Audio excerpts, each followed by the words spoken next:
Canucks hold on to earn a single point in Raleigh, but they fall 4-3 to the Hurricanes in overtime. We're breaking it down now on Rink Wide Vancouver.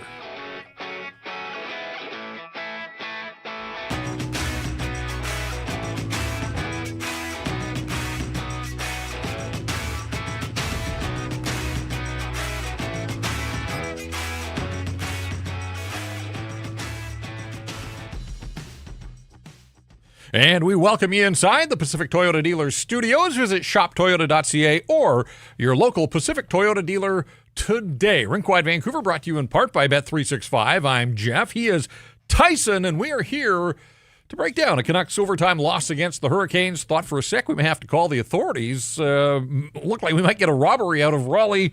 Game the Canucks had no business being in, thanks to Kevin Lankinen. They do get a single point, but they've now lost a couple of games in overtime here recently after getting out of the gates with the unblemished mark beyond 60 minutes, so the Canucks finding their level there.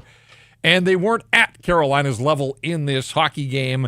The shots tell one story, the scoreboard tells another. And so, again, without Captain Quinn Hughes, you say, hey, they found a way to get out a single point, but my goodness, and we'll break it down, and we'll get into some very crooked numbers, both off the box score, but also under the hood here. It was all Carolina. So I don't know how you look at this, the start of a road trip without the captain. We're awaiting an update there. Is it just going to be one game? Is this going to turn into more? Of course, he missed 4 recently, and so I don't know. How do you look at a night where the Canucks score 3 and get a single point, but ultimately lose in OT? Well, I just feel bad for those who are scoreboard watching because they'll probably look and see, 4-3, the Canucks were in it.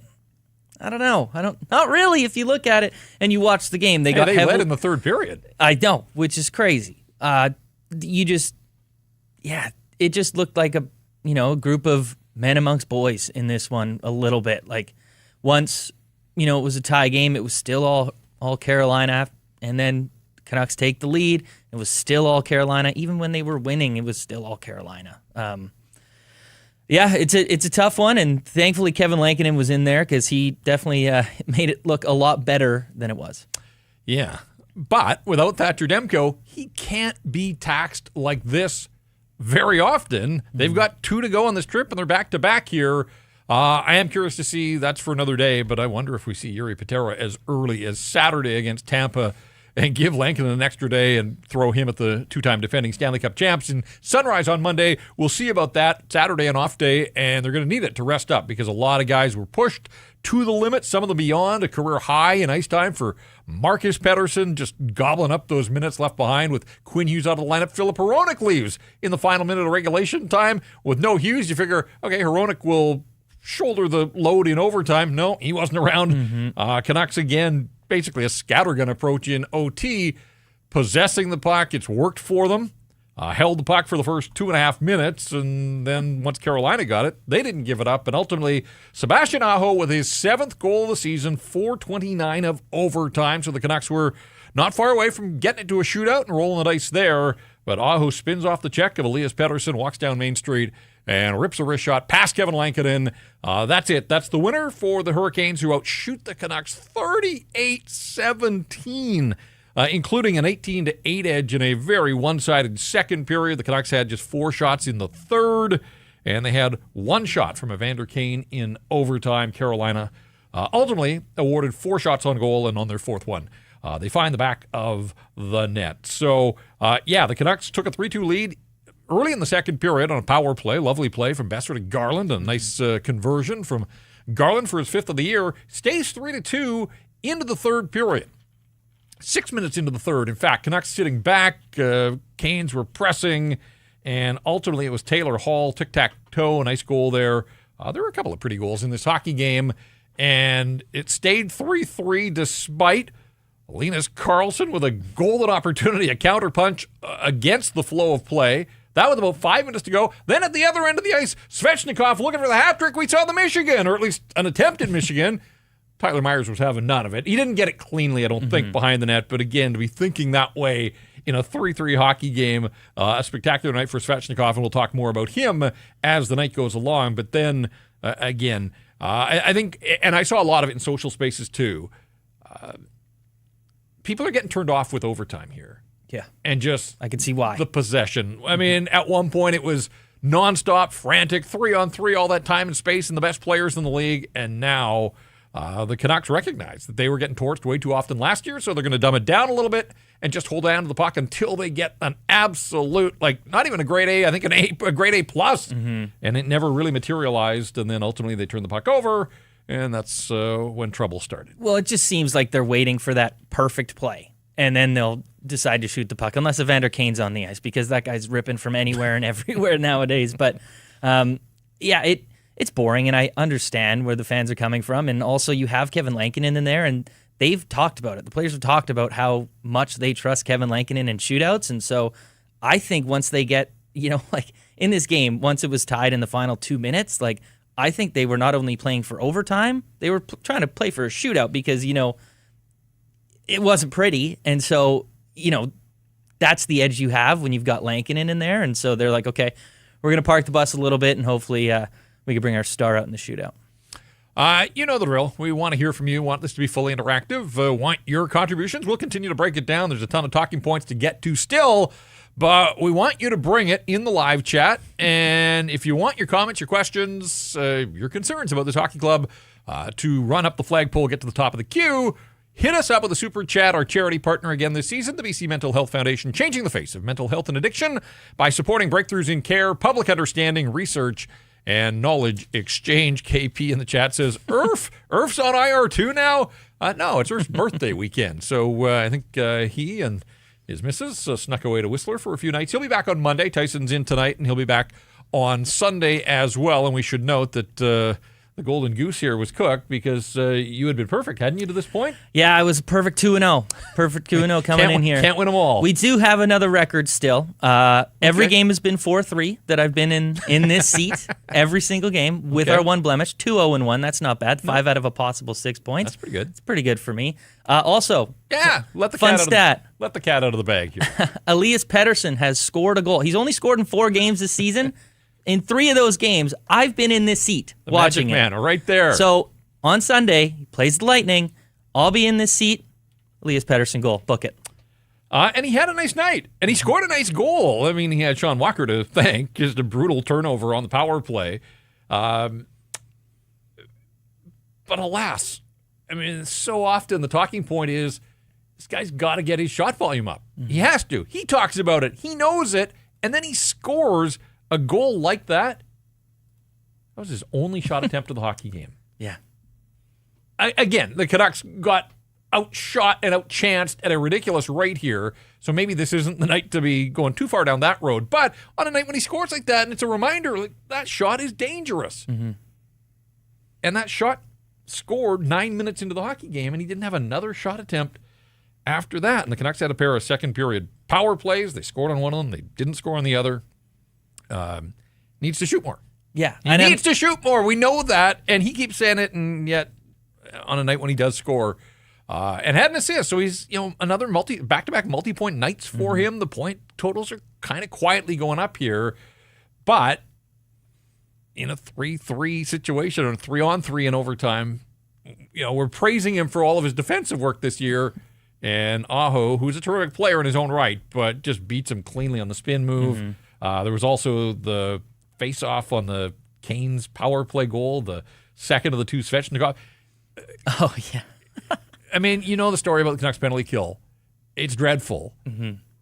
Carolina, who power play was 12.5% coming into this thing, not exactly lighting the league on fire, took 5 seconds. 5 seconds. Yep. Clean face-off win. Boom, boom. Svechnikov, back of the net, and that made it a 2-1 game. So Canucks had opened the scoring. Max Sasson with his 4th of the year, nifty breakaway to jump in behind the Carolina defense, goes 5-hole. I think he caught Peter Chetkov napping a little bit, maybe surprised him. I like the element of surprise. Anyways, limited ice time. Max Sasson with 4 goals. There's nothing wrong with that. And it was the start the Canucks were looking for. They have been falling behind far too often in hockey games, but the lead didn't last long. Svechnikov, the one-timer, not loving the defensive zone coverage by the Vancouver Canucks on that play. Garland was right there in his hip pocket, and he still was able to get the shot away. Tyler Myers as well had options, couldn't clear the zone, and that's when trouble started for the Canucks. So Svechnikov with his 5th and his 6th turns the game back in Carolina's favor. It was 2-2 or 2-1 at that point. And then Evander Kane takes a lazy, foolish penalty at the Carolina blue line, trying to swat the puck one-handed. Didn't come close to the puck, but smacked Keandre Miller in the face. I don't even know what he was thinking there. Like, even if you the puck was pretty much here. Yeah. Like, so close to Miller's face. Not many good things could have happened. No. And so you're thinking, again, the way the Canucks have been killing penalties, like that looked like it had turning point written all over it. And instead, Sean Walker coughs out the puck just inside his own line, and there was Petey to snap it home for his 4th of the year. And again, you see that shot as we show it on the live stream. Shoot the puck. Shoot the puck. Super chat coming in from Free Petey. Is the power play more dynamic without Huggy? We've talked about this. We have. And this is the 5th game that he's missed. He missed 4 in a row. And the Canucks were 2-2 in those games. So they're 2-2-1. Picked up points now, 3 of the 5 games. They have 5 points in 5 games. Not terrible without their best and most dynamic player. But I do think that there's an element when Quinn is in there, they defer to him way too much. They lean on him. Teams know that. When he's not there, they are forced to move the puck. They move around a little bit more. I liked a lot about that Garland goal. Oh, yeah. Not just one cross seam. They go back and forth, east and west. And Besser, who had the nice feed to Jake DeBruck the other night for the late goal, maybe we undervalue Brock Besser's playmaking skills just a little bit. Everybody thinks of him as a shooter and a goal scorer, but I mean, that's a great, he zips that pass to perfect position. And again, as Garland, a right-handed shot, that's not an easy play for him to get enough wood on the stick to redirect from distance, but he does. And DeBrusk doing his job, standing his ground in front of the net, causing a bit of havoc for Kochetkov and a Carolina defender. Again, there was a lot to like in that play. Does it happen that way without Quinn Hughes? I'm not sure, because it always feels like it goes back to the top of the umbrella and starts from there. Well, if Quinn Hughes was in that lineup and at the point there, I'd almost guarantee you that Petey just defers to him rather than attempt that cross ice, that east-west pass to Besser. And then, there's not a lot of options. I just feel like they get more daring. They're trying more things that they otherwise wouldn't if Hughes is in the lineup, because if they have to think about a decision, then they're like, okay, probably not the right move. We're just going to give it back to Hughes at the point. But without Hughes, they're attempting that stuff, and it worked out. You saw what happened, and it was a good... Everyone talks about how Connor Garland doesn't have a good shot, and I'm not here saying he does, but he placed that pretty perfectly. Yeah. No, again, I'm not sitting here telling you that they're better off without Quinn Hughes, but there are times... these guys are all elite players. They got to the NHL... to constantly just be handing the puck to Quinn. I think you diversify, and at times that can make you a more dangerous bunch. Whatever the case, they get a single point here without the captain. We'll see if there's an update. Adam Foote after the game saying that Filip Hronek was pulled from this game in the final minute by the NHL's concussion spotter after an unpenalized elbow by Andrei Svechnikov. And I see that Hronek's agent, Alan Walsh, already weighing in on social media, taking a pretty good run at the league and the officials. And the referee's right there. You look at the replay, referee standing 6 or 8 feet away and elects not to make a call. And we'll see where this goes for Filip Hronek. But they cannot afford to lose Filip Hronek on top of Quinn Hughes being out of this lineup. Again, Saturday, a day off, so we'll see how things go. But you hope the very best. Filip Hronek, for all the injuries the Canucks have had, guys that have struggled kind of quietly, and 5 games now without Quinn Hughes, I think Filip Hronek's had a really nice first quarter of this season. And I just don't even want to fathom the idea of the Canucks going into battle in Tampa without their top 2 defensemen. So we're not going to get ahead of ourselves, and maybe Quinn will be good to go against the Bolts on Saturday. You know what I just thought of? So the last time I was here, I brought on the stat of how good Hronek is without Hughes in the lineup. But that was my last game was against the Oilers when Hughes wasn't in. So am I just bad luck with Quinn Hughes being in the lineup? I might be. But no, look, you're already taking credit for all these Petey goals that score. And I do want to be careful here, because we're going to dip into the advanced stats. And as much as I'm praising Filip Hronek for his body of work this season, this was not his finest night, nor he had company in that regard. Let's get to the 3 stars. before we do anything here. But again, we want your feedback in the live chat and the super chats as well. The 3 stars here on Rink Wide, as always, a presentation of Greta Bar, which on a Friday night, I'm sure, was full of people watching this Canucks game. It's Grey Cup weekend, full slate of big NFL games on Sunday, big one for the Seahawks as well. If you're looking for a place, Canucks are playing again on Sunday. If you're looking for a place to check out all of the sporting action, put Greta on the list. Give it a shot. We talk about it all the time. Go find out for yourself. Tons of big screens. There's not a bad seat in the house. They've got the street food menu. They've got game day specials, weekly drink specials as well, the arcade games that add to the mix and have some fun in between periods or at halftime if it's a football game. They got it all. They've thought of everything. I'm not sure that there's anything else that they could add to the mix there. Greta Bar, the place to be, 50 West Cordova. Greta Bar, let the games begin. All right, 3 stars in a 4-3 Carolina victory over the Canucks. Clean sweep for the home side. You see this probably too often. A lot of times in some of these Sunbelt, they don't even know that there's another team there. Svechnikov, Aho, and Gostisbehere, so 3 Carolina Hurricanes, are your 3 stars. A little different here.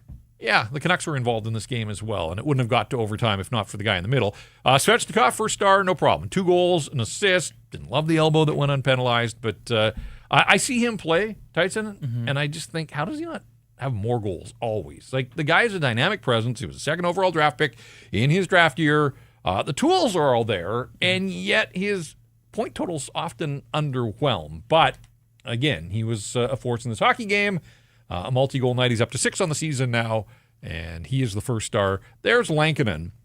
And $8.95, that's kind of doing him dirty here. I thought so, too. You know, when it is the number. Like, it is what it is there. It doesn't tell any sort of story, though. No. In that 3rd period, the Canucks were holding on for dear life just to get this thing to overtime and get a single point. We talked about the Svechnikov at the Michigan. Martinook got around Marcus Pettersson at 3-3, drove hard to the net, had a good scoring opportunity.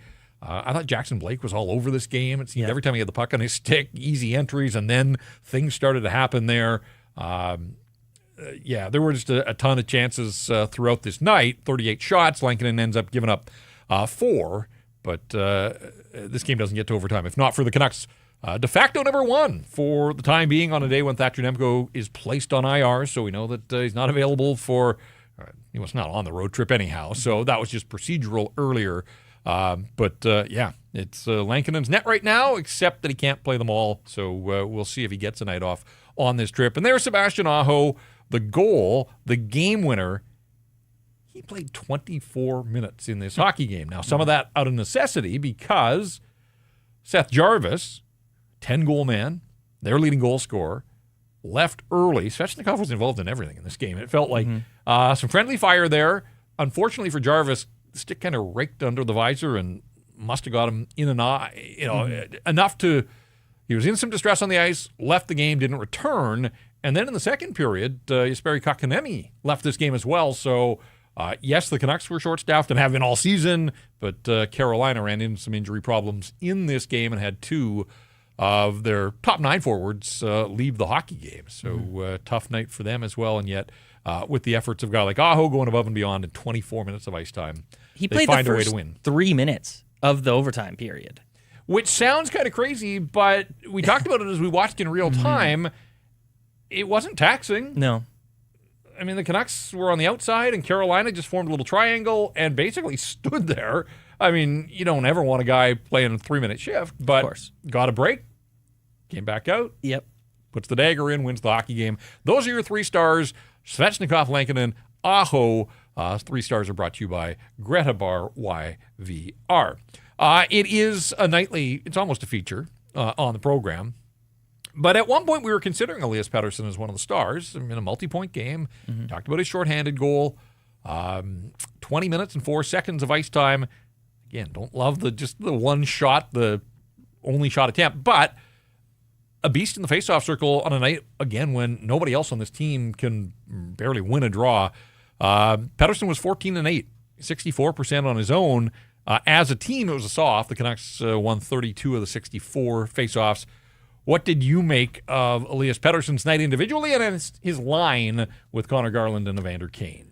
Well, I was impressed with Pettersson's face-off ability, and 5-on-5, if you look at the underlying numbers, they were kind of caved in all night. But the way this team's operating lately, it's Pettersson that's getting those hard defensive matchups. So he's going up against the toughest line on the other team. But I'm agreeing with you. It is frustrating to see him get one shot attempt, but after you see that shot go in, great release, you score shorthanded.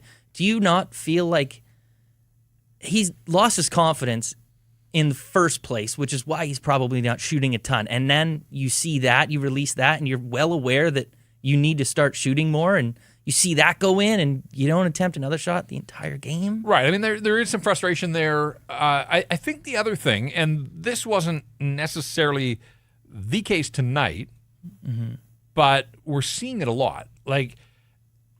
At one point yesterday, I didn't include the games last night, but going into the games on Thursday night, Evander Kane led the National Hockey League in shots on goal in the month of November. 6 games, so it's not a huge sample, but he had the 8 shots the other night. There's only one puck out there. Kane's got 3 goals on the season. I think I'm ready to have somebody put the handcuffs on him and say, quit shooting so much. You're not the threat that Elias Pettersson is if you can get Petey the puck in the right spots. Kane had 4 shots on goal, including the one in overtime. I looked through my notes. I don't see anything that resembles anything dangerous in this hockey game. No, I don't have anything written down except for that penalty. Pettersson had 1 shot, and Connor Garland had 1 shot. Garland scored on his shot, and it was on the power play. The Canucks didn't have much, and we are going to devote a moment or two here to the underlying numbers.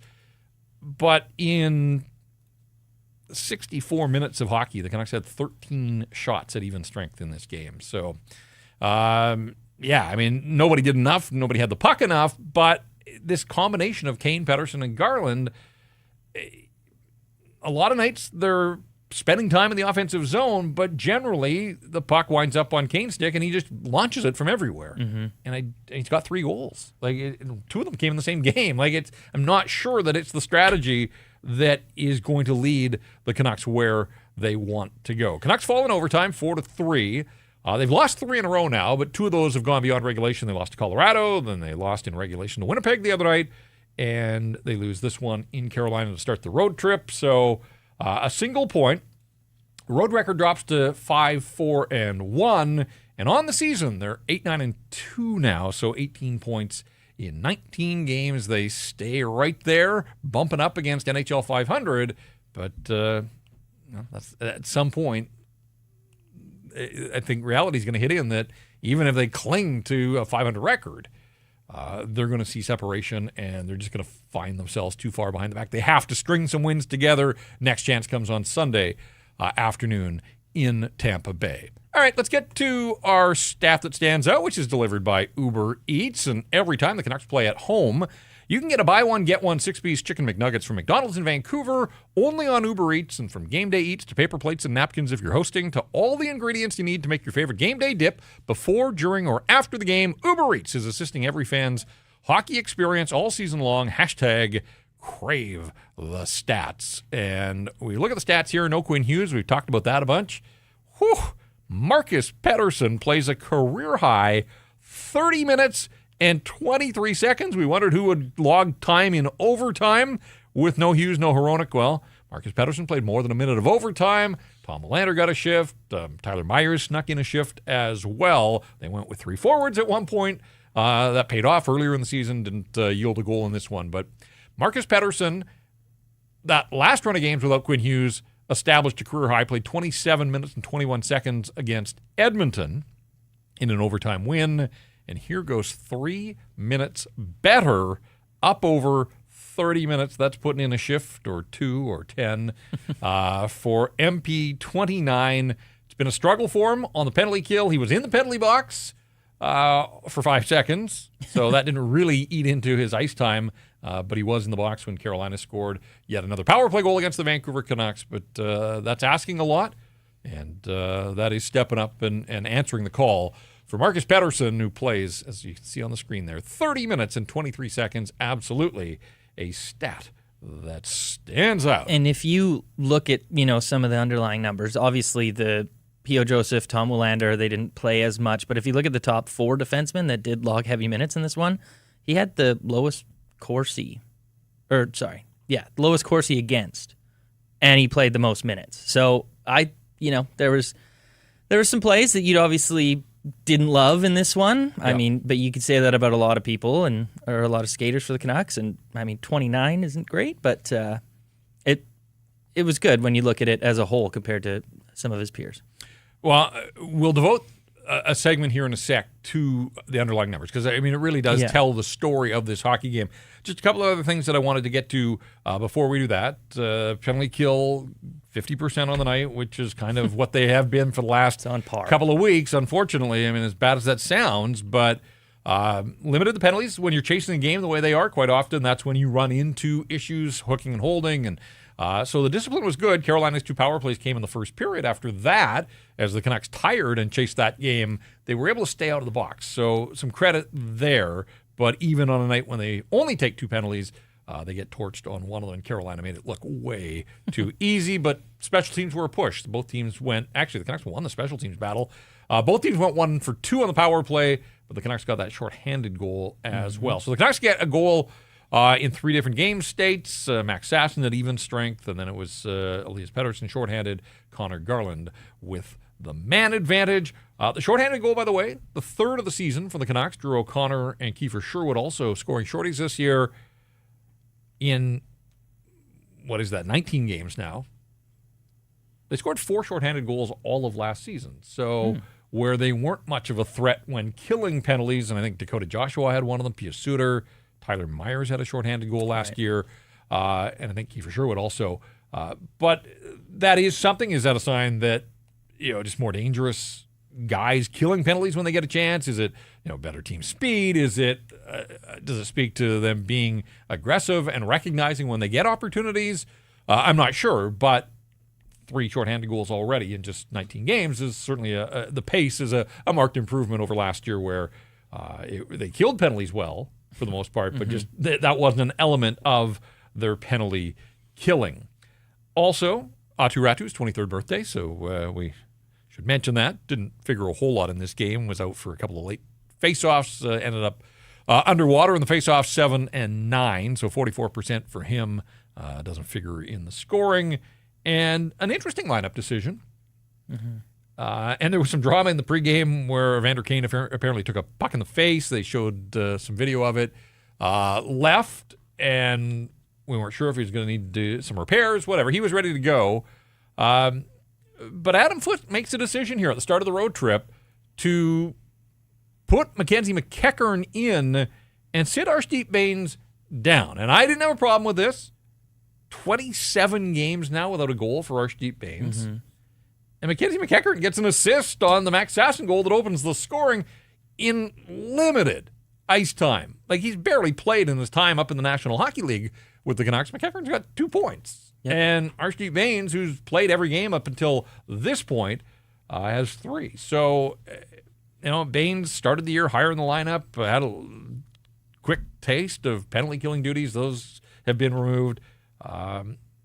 He'll get back in, I think, at some point. But boy, when Teddy Bluger gets back, if they were to bring Jonathan Lecker-Mackey up from Abbotsford again, if Nils Höglander at some point, sooner rather than later, gets clearance to play, Arshdeep Bains has to know that his time in the National Hockey League is fleeting, and his job on this hockey club may very well be in jeopardy if he's not producing much and not helping, and is just doing all he can to tread water here. So I would imagine this is sort of a message to him. I would think we see him again on this road trip at some point, and how does he respond? I'm not expecting that he's going to come out guns a-blazing and score 3 goals, but he's got to find a way to impact games more than he has to this. So I'm not surprised that this moment came. Yeah, me neither. He's played every single regular season game up until this point for the Canucks, so he's obviously in favor with Adam Foote.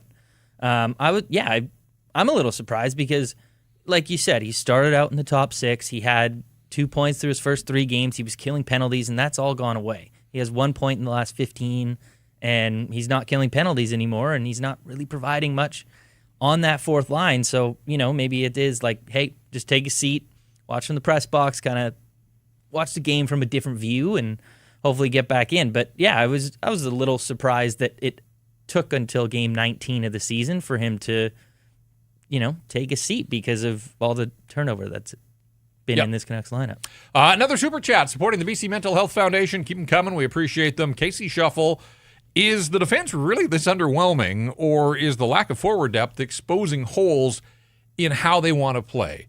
Yes and yes, I think, is the easiest answer there. If you take the two questions in order, is the defense underwhelming? Yeah, I don't think Quinn Hughes has been anywhere close to his best, aside from a few moments here and there. We've talked about the struggles of Marcus Pettersson in all game states, but he's really struggled on penalty kill to the point that he's been on the ice for 14 of the 21 power play goals the Canucks have given up, and he's been in the penalty box for a couple of others. So not sure why. He's just you think of Marcus Pettersson, pretty steady guy. They traded for him. They re-signed him right away. But his play hasn't been at the level that you would want it. I think Tyler Myers' play, this condensed schedule, I think he started the season reasonably well, but in recent games there have been a few too many Tyler Myers moments that he had cleaned up in recent years. And then, they're trying to incorporate young guys who are learning on the job.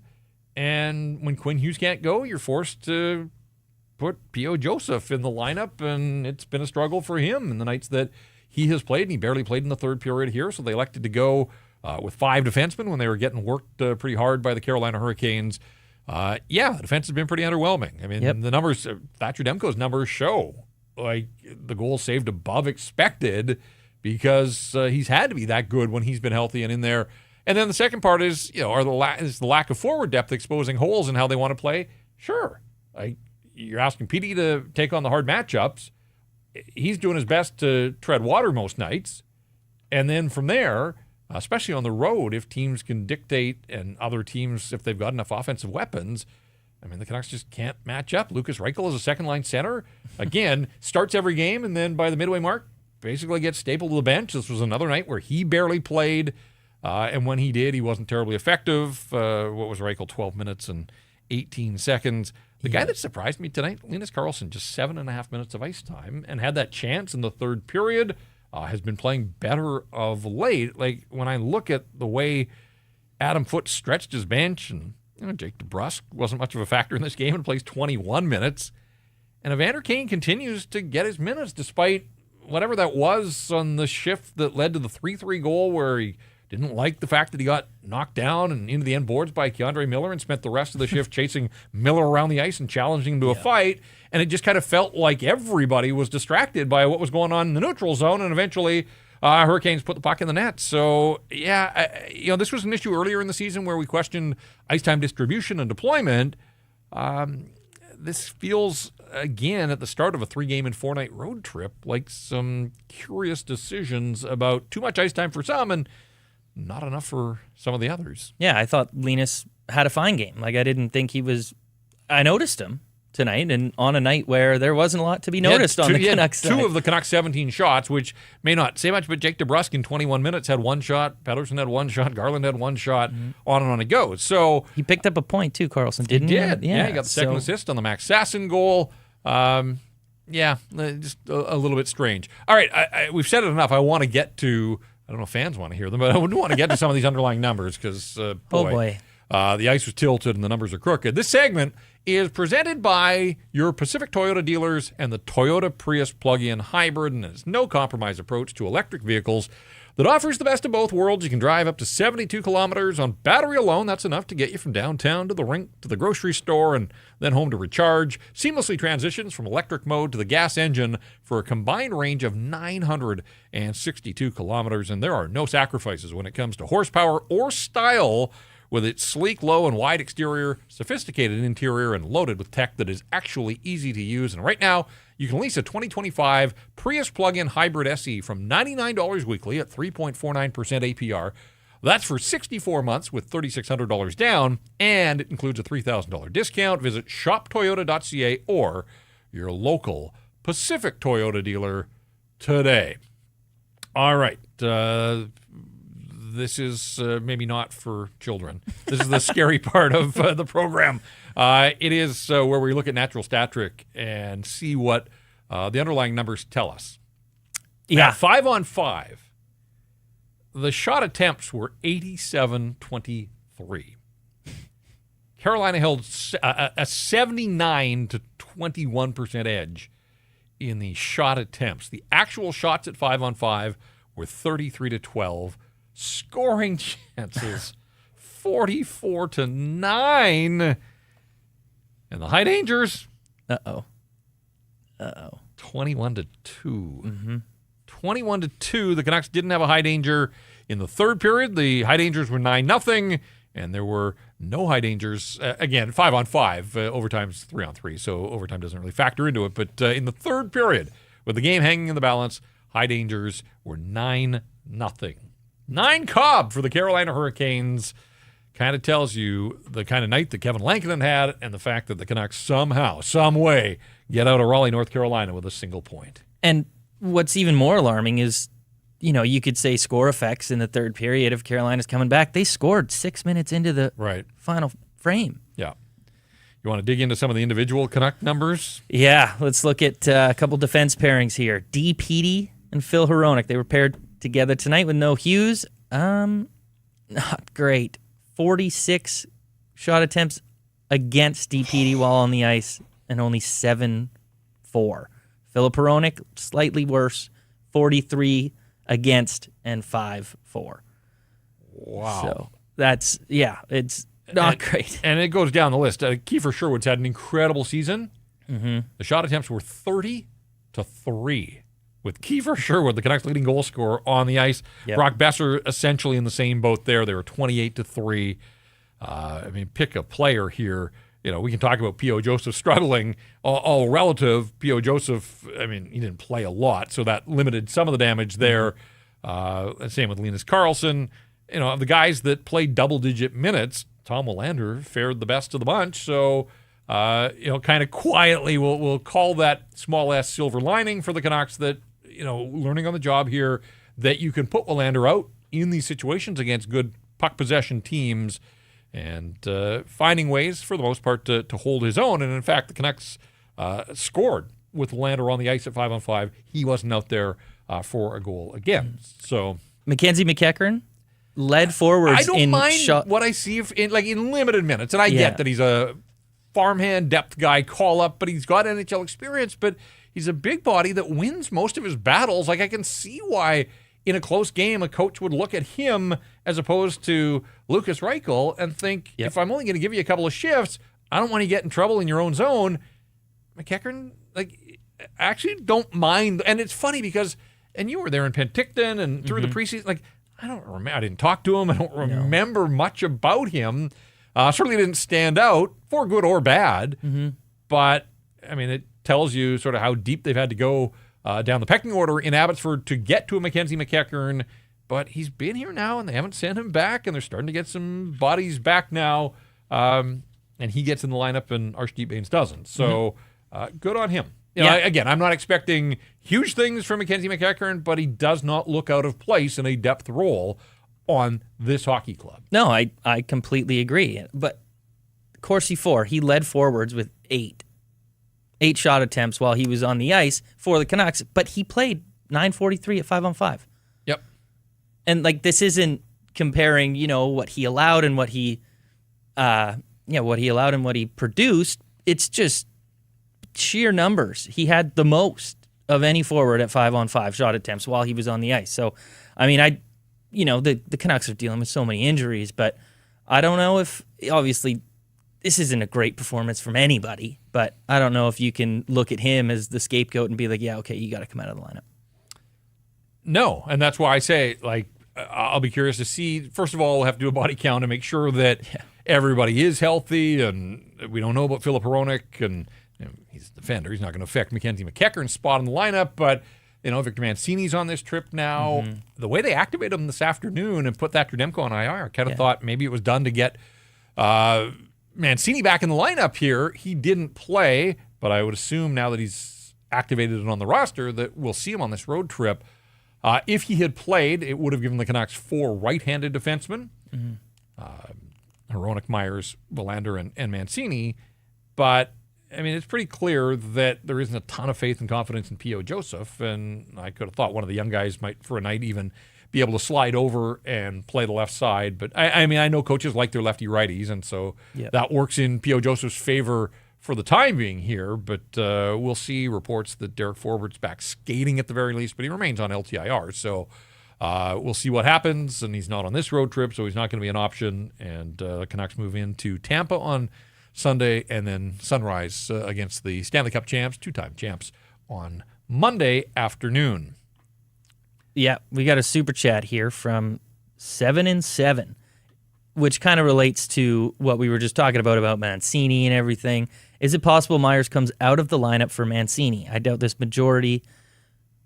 Sorry, I can't read. My glasses aren't on. I doubt this majorly, but I have to ask if it's getting to that point. It's not out of the realm. Like, I don't think that this is sort of Fantasyland stuff. We already heard early in the season that the Canucks plan to do some load management for a guy like Derek Forbort, who's 3 years younger than Tyler Myers. Myers will be 36 in February.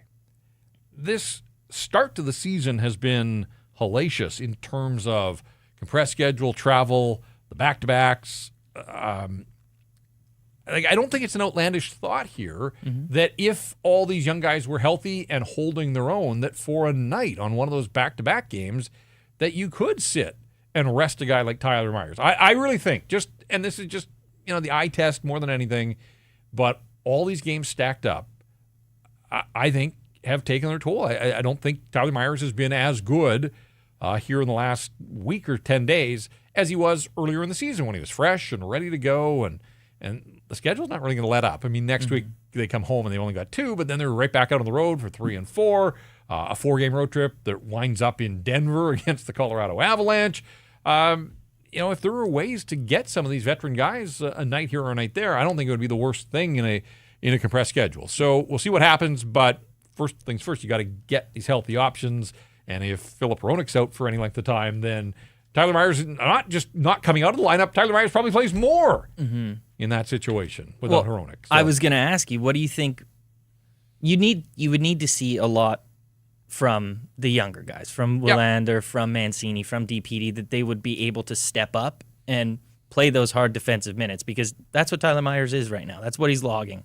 He's going up against those hard matchups. So my question to you is, what would the Canucks defense corps look like without Myers in the lineup? Well, I think if the rest of them are all healthy, then I think you could have Phil Hronek. Is Tom Willander ready to step up weight class and play top 4 minutes?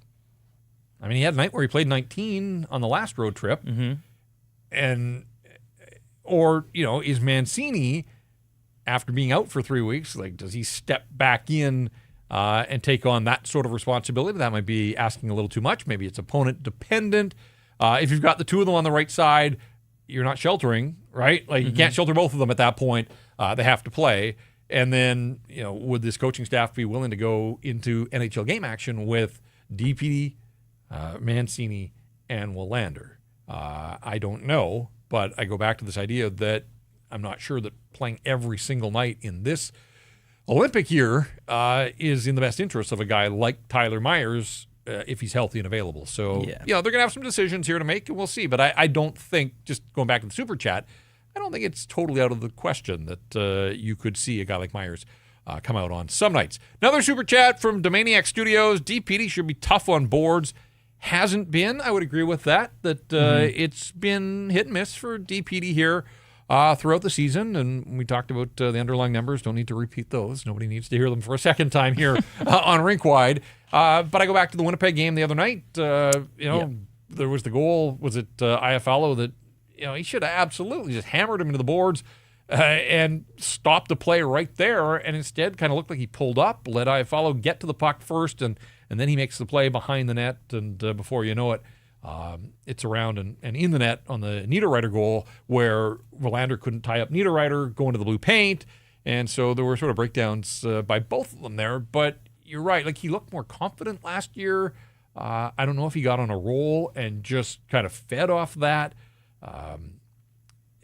his play, talking about DPD here, I just don't think it's been quite at the same level that it was when he burst onto the scene mid last season and then became a fixture to the point that they didn't even send him back to Abbotsford for the Calder Cup run.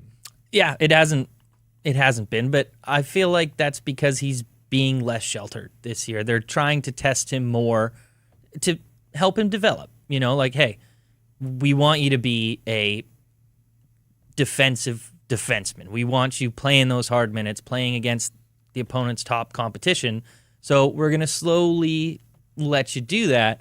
And I mean, tonight, yes, the underlying numbers were not great, but he wasn't on the ice for a goal against. Mm-hmm. So he was clearly doing something right out there. And yeah, I mean, it hasn't been great, but do you think that's more because fans were so excited for what they saw? They saw the hard hitting and how well he was playing last season, and so you're just expecting him to take that jump this year, and it's not really happened yet.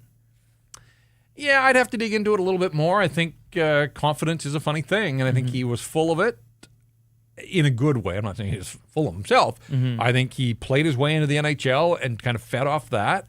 And, the penalty kill was on a roll last year. Not that he was a big part of that, but they were better defensively at times. This is another night where they give up 4. It's a hard league to win in when you're giving up 5 most of the time. And 4 here, you got to go back to that Rangers 2-0 loss the last time the Canucks held an opponent to under 3 goals. So even on nights when they're getting goaltending, when guys are stepping up and playing hard, they're just giving up way too much. Mm-hmm. And there's, they scored 3 tonight, even on 17 shots. But this is a team that, for the most part, I think is going to struggle and scuffle to score 4 and 5 goals. And if the other team gets 4, then, it's a question of, can the Canucks find a way to get something out of a hockey game? They do. They get a single point. They'll lick their wounds and they'll head for Tampa, and let's see how they fare against the Bolts on Sunday afternoon. I do want to say one more thing about DPD. Yep. I remember the game he got scratched. Before that, I watched a little bit of his play, and it was against Nashville, I believe, and I think it was Bunting, and he let that... Yeah, great example. He let Bunting in and at that back door. And but first of all, ill-advised, he tried to jam the puck up the boards, and there was a bunch of bodies there. That started a turnover instead of being able to break the puck out. Yep. And then you're right, Bunting just gets inside position on him as they get to the front of the net and able to... it went off his skate, but he was able to redirect the puck. So that's a good call there. I think, like a lot of these guys right now, it's just kind of been slipping away a little bit. And so I wasn't surprised that he came out of the lineup on the night that he did as well. All right, we've talked about this thing. We've got some comments in the chat. We still have more to get to, but I want to hear from the head coach. We'll see if we get an update on Quinn Hughes, on Filip Hronek. But here is Adam Foote after a 4-3 loss to start the road trip, overtime in Carolina. Max Aston finds the net early to start the game, and then you guys take it all the way to overtime. But what did you see from your team in this one? It was good. We played against a really good hockey team. They're fast. They forecheck hard. They're in your face, and we were able. Lanks played well. We're going to learn a lot from a game like that. As far as it's the closest you'll see to a playoff game that we've had so far, and you'll learn a lot from games like that. You see you learn a lot just because of the way they pressure you all over the ice, Adam? Yeah, they pressure, and you have to manage the puck or you'll get burnt, and they work continuous, and we actually had success when we were working and did some really good things as well. But it's a good game for everyone to go through. It's a good experience. You guys were defending a lot there at the end of the second period, but in the third, it seemed like you really kind of settled it down until they got the tying goal. Yeah, we settled it down, and we made a few adjustments getting to the weak side of ice, and it worked. The guys, we did a good job there. The tying goal, it was just a mistake. We doubled up. If we're going to double up, we have to have the body, and then the pass got through us once, then twice, and we'd like to have that one back, but like you said, they had the pressure on us. So Quinn Hughes did skate this morning, wasn't available tonight. Can you tell us any more about that? No, he looked like he was going to be okay, and then I think he went out and tried it this morning, and then when he had his nap and woke up, he didn't feel like it was right where he needed it to be. So he's a guy that, he wants to win, he wants to play. So, we respect that call. Anything more on Thatcher Demko, who did go on the IR today? No. Well, just All right. Nothing about Hronek, although I think maybe it was cut off there, and somebody had a quote that it was the concussion spotter that took Hronek out of the game. Seeing a lot of traffic on social, banging the drum that the league has to look at this, and I hope they do. That it's an unpenalized play on Svechnikov, but no question it's an elbow to the head, and it certainly could rise to the level of supplemental discipline. Nothing update other than Thatcher Demko on IR. Interesting about Hughes that the coach thought that he was going to have his captain, but after the nap didn't feel quite right. And, he's on the road trip. He skates this morning, but that's troubling that if it doesn't quite feel right now, what are the chances that it feels right on Sunday and then back-to-back on Monday into Florida? There's a part of me that thinks that, and I don't blame him, and I haven't heard him say this, but I think Quinn is going to err on the side of taking rest here and making sure that his body is right, that he's not going to race back in, even though he recognizes he's the captain. He knows that this team certainly can use him and on some nights needs him. But I also think in the back of his mind, he wants to make sure that he is 100% healthy to represent the U.S. at the Olympics. And I'm not saying that he's putting the Olympics ahead of the NHL regular season, but we know how gutted he was last year to miss the Four Nations. And we know how much fun the players had, the fans had watching the Four Nations.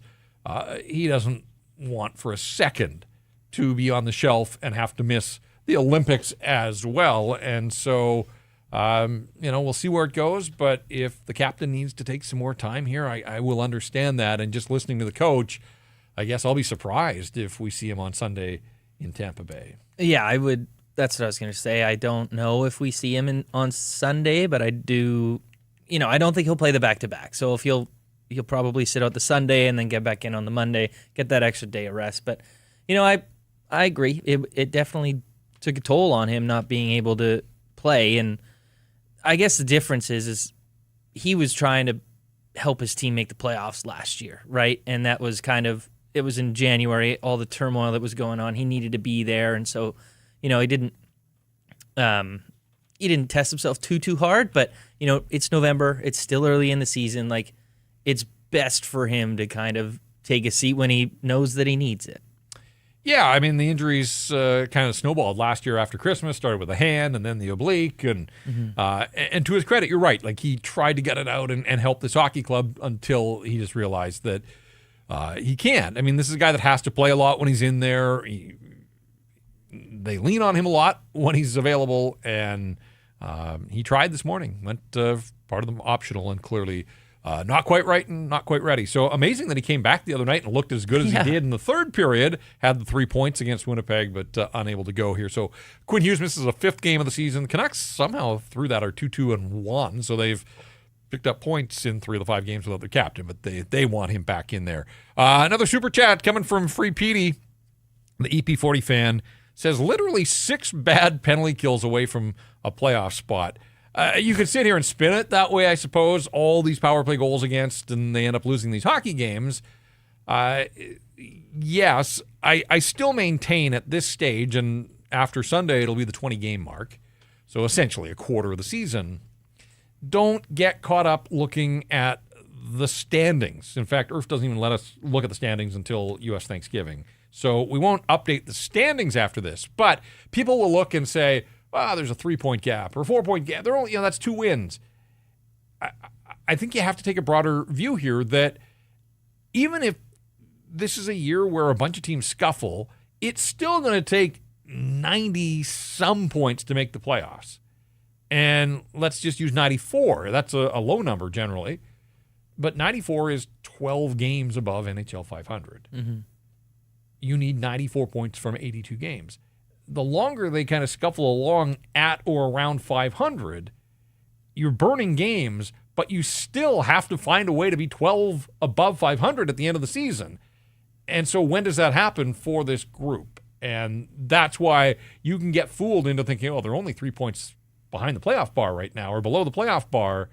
But until I see this team show me an ability to have one of those 7-2-1 stretches over a 10-game run, I kind of feel like it's going to be a lot of this one step forward, one step back. Right now it's 3 losses, but 2 of them in overtime, so they've picked up 2 points in the last 3 games. They hang around that 500 bar. When they're fully healthy, does that give them a turbo boost? I guess there's only one way to find out, and that is, will they ever be fully healthy? So, you can say, had the penalty kill been even average, it probably does swing a couple of results in their favor. Yep. It was just going back to the standing thing and Foot's comments. He said that was the closest thing to a playoff game that we'll get. Surprising.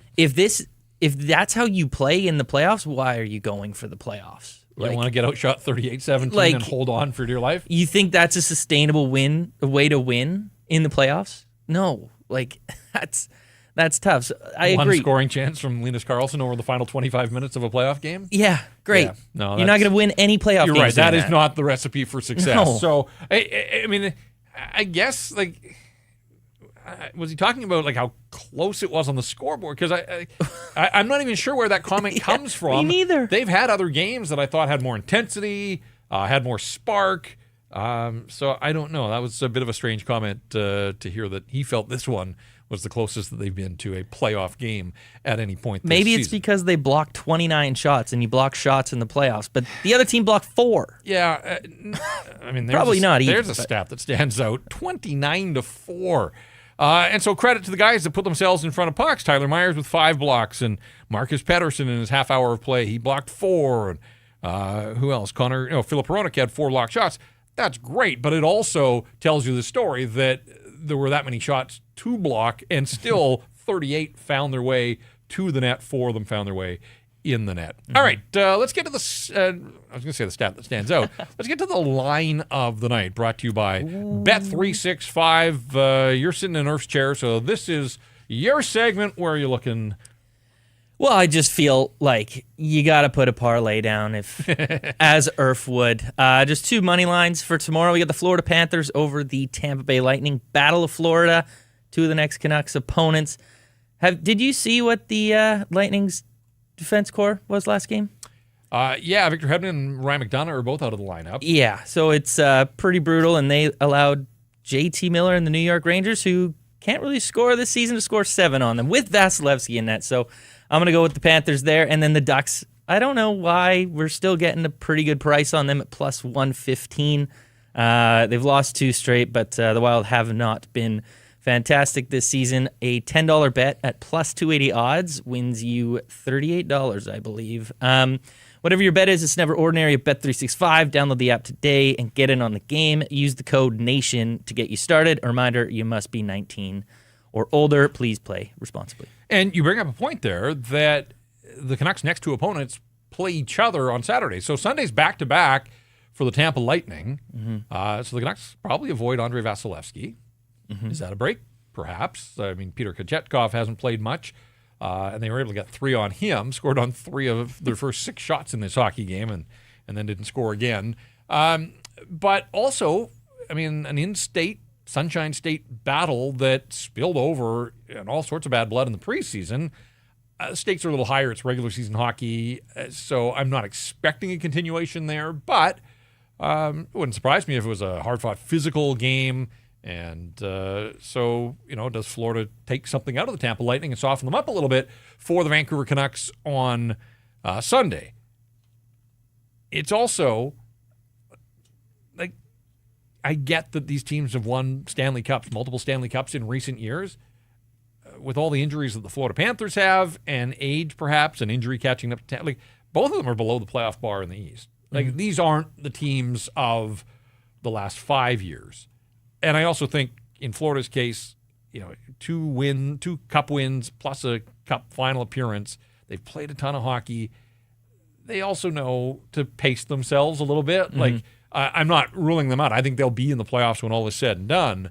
But right here, right now, neither one of these teams is among the top teams in the National Hockey League. So they're quality opponents, and the Canucks are in no position to look past anybody, take anybody lightly. But some years going into those two teams in Florida, I would say good luck to the Canucks. And here I think there's an opportunity for them to grind out something. Tampa's 8-6-2 on the year, 4-4 on home ice, as you said. Got beaten by JT and the Rangers the other night. So, Kucherov, Hagel, Cirelli, 7 goals. Jake Gensel has 6. They've got potent players, but Gensel leads the team with 15. He doesn't have 25 points. It's not a gaudy point total like some people around the National Hockey League. And then, as you said, like on defense, who knows who's going to be available for them. But Victor Hedman's still going strong. He's off to a nice start. He has 12 points, but he's banged up and may not play on Sunday. So we'll see how things go. Canucks have issues of their own, obviously, that they got to focus on and worry about, but they can hope that Tampa and Florida kind of get after it and hammer and tong. Beat each other up. Exactly. Beat Take each a other couple up. rounds out of each other, and maybe they'll both be less than 100% when the Canucks come calling on Sunday and then on Monday down in Sunrise. So that's what's ahead. It is a 2 o'clock Pacific time start on Sunday, so 5 o'clock local down in Tampa, but right in the heart of all the afternoon football. So we'll have all the TVs here in studio, but we will be focusing on the Canucks and the Bolts because that is the game that we'll be breaking down afterwards here on Rink Wide, and you're back with me on Sunday. Can't wait. Big Broncos game we'll be watching. Yeah, well, okay. We'll see the Seahawks game as well. You have to wrestle the remote in here. Well, we got 3 screens. We'll find a way to keep our eye on all of that. All right. Well, we'll see if Sunday feels like a playoff game as well. So close, almost like a playoff game. Exactly. So tight. They get a single point against all odds, really. Outshot 38-17, and we told you about those underlying numbers. They were ugly. But the Vancouver Canucks get goals from Max Sasson, his 4th of the year. EP40 with his 4th of the year, and Connor Garland scores his 5th. And that was it for the scoring for the Canucks. So they'll pack up, I think it's a full day off on Saturday ahead of back-to-back games. Generally, when you're going into back-to-backs, if there's a day on the schedule, maybe they've got some ice. Maybe a guy like Quinn Hughes wants to test himself again. We'll see what happens. If there's any news, we'll be all over it at Canucks Army. Check out Canucks Army for instant reaction. We'll have the Stanchies a little bit later on. The Statsies, a statistical breakdown of this hockey game heading into another weekend. That means a mailbag coming up on Monday. So, if anything happens, Canucks Army is all over it. And make sure you add that to your daily reading. And, of course, give us a follow here on all of our socials at Rink Wide. Hammer that subscribe button to the Rink Wide YouTube channel, not just for the post-game podcast, but we're doing some at the rink stuff, generating some new content throughout the season as well. You don't want to miss that. And if you hit notifications, then you're not going to miss a thing. So add that to the list as well.